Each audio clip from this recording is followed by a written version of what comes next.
Hello student, कैसे हैं? एक बार फिर पुनः आपके अपने यूट्यूब क्लास में एशिया ओपी क्लासेस में स्वागत करती हूँ, जिसमें हम पढ़ने वाले हैं क्लास 11th एनसीईआरटी केमिस्ट्री रसायन की कुछ मूलभूत अवधारणाएं, जिसमें दे रखा है आधुनिक परमाणुवाद क्या होता है, मॉडर्न एटॉमिक थ्योरी। डाल्टन के प्रयोग के बाद लगभग 100 वर्षों तक कई चुनौतियाँ नहीं मिली किसको, डाल्टन को। किंतु जैसे ही आधुनिक परमाणुवाद का सिद्धांत थॉमसन, बोर तथा रदरफोर्ड द्वारा दी गए तो परमाणु मॉडल में प्रकाश में आते ही डाल्टन का परमाणुवाद केवल अकादमिक महत्व का ही रह गया है। कहने का तात्पर्य है कि डाल्टन की कुछ कमियों को दूर करने के लिए जो वैज्ञानिक आए, कौन कौन से, थॉमसन, बोर और रदरफोर्ड, जिन्होंने आधुनिक परमाणुवाद दिया। और आधुनिक परमाणुवाद के कुछ निम्नलिखित बिंदु है, जिसमें बताया है कि परमाणु और भी अधिक सूक्ष्म कणों में टूट सकता है। क्या बताया है? परमाणु और भी कणों में टूट सकता है या और भी अधिक सूक्ष्म कणों में से मिलकर बना है, जिसे बोलते हैं हम इलेक्ट्रॉन, प्रोटॉन और न्यूट्रॉन।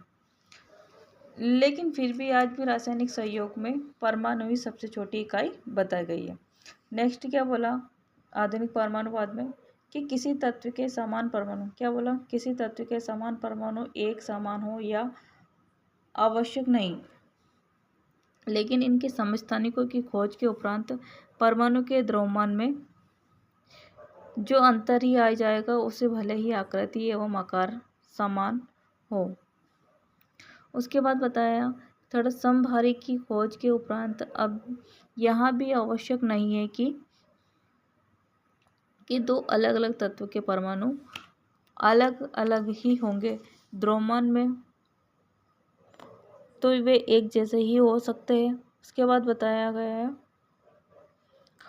ये कुछ आधुनिक परमाणुवाद के कुछ निम्नलिखित बिंदु हैं, जिसमें स्पष्ट क्लियर कहा गया है कि परमाणु और भी अधिक सूक्ष्म कणों से मिलकर बना है। क्या बताया आधुनिक परमाणुवाद में? क्या बताया कि परमाणु और भी सूक्ष्म कणों से मिलकर बना हो, जिसे क्या बोलते हैं हम, इलेक्ट्रॉन, प्रोटॉन और न्यूट्रॉन। इलेक्ट्रॉन पर ऋण चार्ज होता है, प्रोटॉन पर धन चार्ज और न्यूट्रॉन उदासीन होता है। ये सब किसने दिया है? आधुनिक परमाणुवाद में बताया गया है थॉमसन, नील्स बोर और रदरफोर्ड वैज्ञानिक के द्वारा, जिसमें उन्होंने ये भी बताया गया है कि परमाणु को किसी भी रासायनिक संयुग में परमाणु सबसे छोटी इकाई बताई गई है। ठीक है। उसके बाद बताया कि किसी तत्व के समान परमाणु किसी तत्व के समस्त परमाणु एक समान हो आवश्यक नहीं है, क्योंकि समस्थानिकों की खोज के उपरांत परमाणु के द्रव्यमान के अंतर ही आ जाएगा, भले ही आकृति एवं आकार समान हो।